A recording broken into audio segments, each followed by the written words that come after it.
Doop doop doop. Prynhawn da. That's what we say in this part of the world. We say good afternoon. Shwmae mynd, how is it going? And croeso, welcome to praying for Canty Gymru, that vision of seeing 100 churches planted across Wales in a 10-year period. The purpose of this live is to spend just 15 minutes seeking God and praying for that vision to be fulfilled through, well, who knows? Folks who have already planted churches, folks who are thinking and praying about it themselves, folks maybe who aren't even believers yet, still waiting to be saved before committing themselves to planting churches for God's glory. And really, like, that objective of planting 100 churches isn't in and of itself the thing.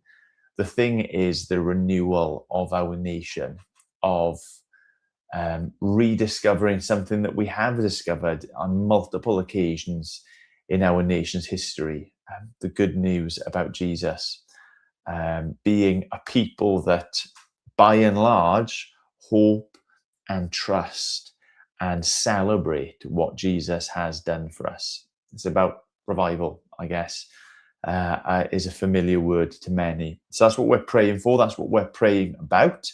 And the usual pattern that we take is to head, first of all, to the book of Psalms, knowing that we want to be praying about that. Had some prayer updates from the Noddfa folks up in the Llŷn Peninsula. A little bit of my own experience last week being up in North Wales. That's why I couldn't do this last week. I set aside time, even though I was away, but my phone and the 4G in North Wales did not want to talk to one another. Even though it said I had 3 bars of signal, I had to turn the internet on and off about every 15 seconds for it to connect, and then it was just going bonkers and berserk. So that's why that never happened last week. But going to take those things. We know what it is we want to pray for. We turn to the Psalms to reflect on them, to see, well, how is it that God would lead us to pray for those things? So we know we want to pray for Noddfa and Llŷn. We know we want to pray for Capel Ffynnon, Llandysel. We know we want to be praying for Freedom Church across Hands. We want to be praying for the vision in general. But today, what is it that's going to mark our prayers? Okay, so, it's been a while, isn't it? How do I do that? I think it's this. There we go. That is Psalm 20. So read it, reflect on it, and use it to fuel or to shape our prayers for those things.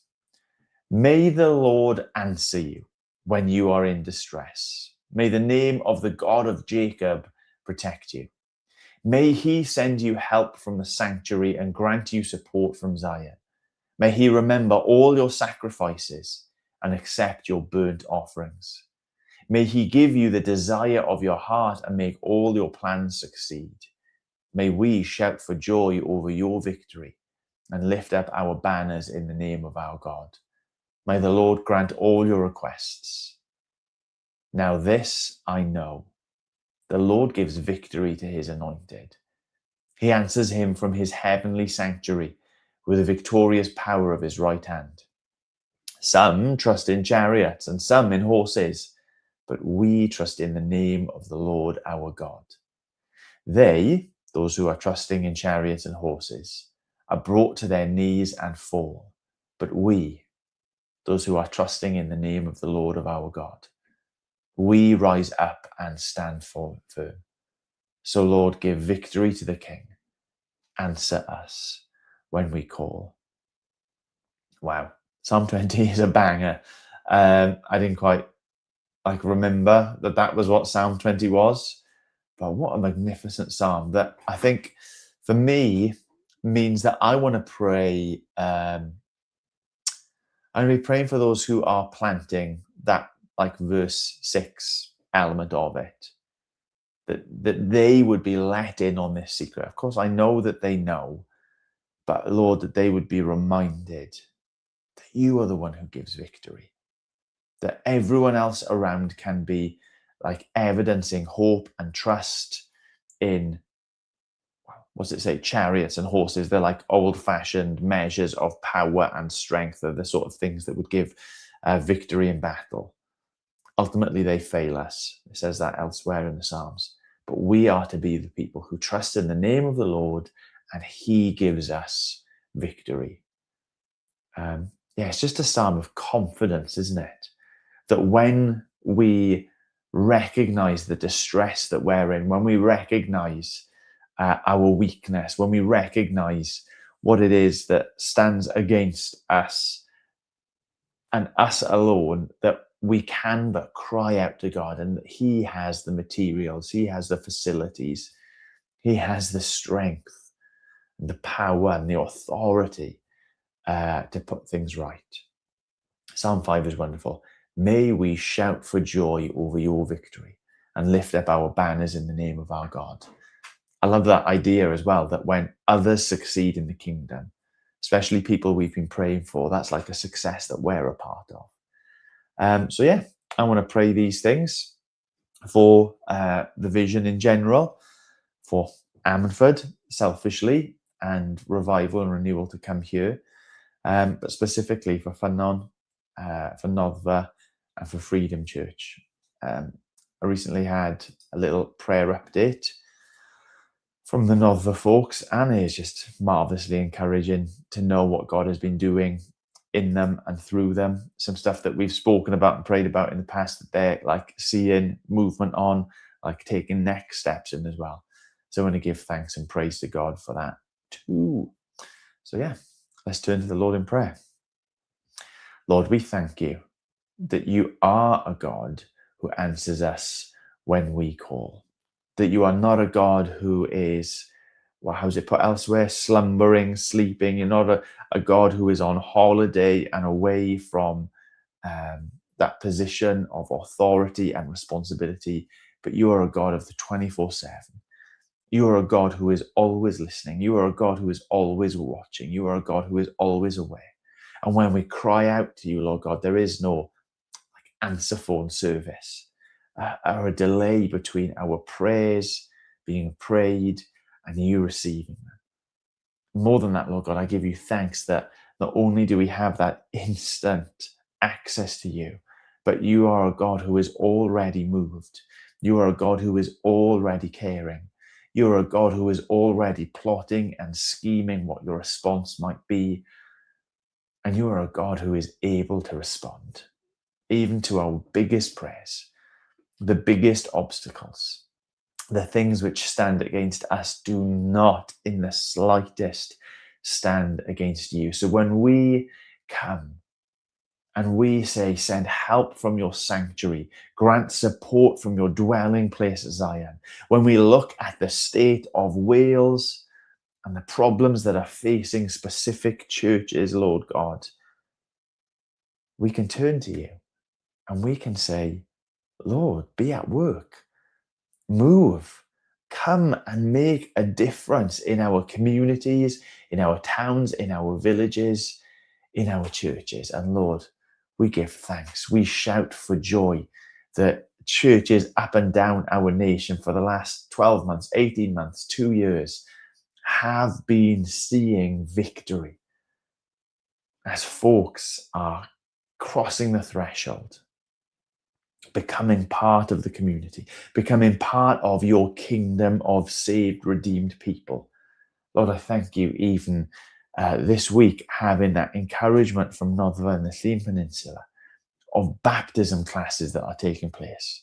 Lord, folks whose relationship to you has been transformed, who want to see and respond to the call to believe, to be baptized, and to be witnesses and missionaries for you where you have placed them. Lord, we shout for joy that those sorts of victories are being seen all over the place. Lord, we shout for joy for the victory that is people preparing to plant churches.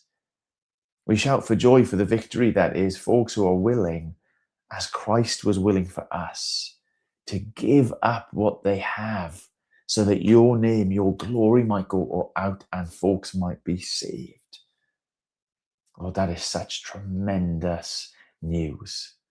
that your gospel, your power unto salvation isn't just so that our eternal destinies would be changed, but that our attitudes and our actions in this life, in this world, in this nation might be changed. Lord, I love the fact that there are testimonies in the last 6 months of you giving victory in that respect, where folks are living differently, who are not trusting in housing and education and jobs in the way that our world do, those things which just let us down, but they're putting their hope and their trust in you, which is not a promise of an easy life, which is not a promise of comfort and avoiding resistance. But Lord God, it is a promise of victory. It is a promise of being held. It is a promise of being cared for and provided for by a God who is so much more resourceful than chariots and horses and educations and finances and goodness knows what. Oh, I thank you that we get to celebrate that already. And as we celebrate what you're doing in our nation, in our churches, in individuals, Lord, we muster more and more courage to pray. Do it. Do it even more.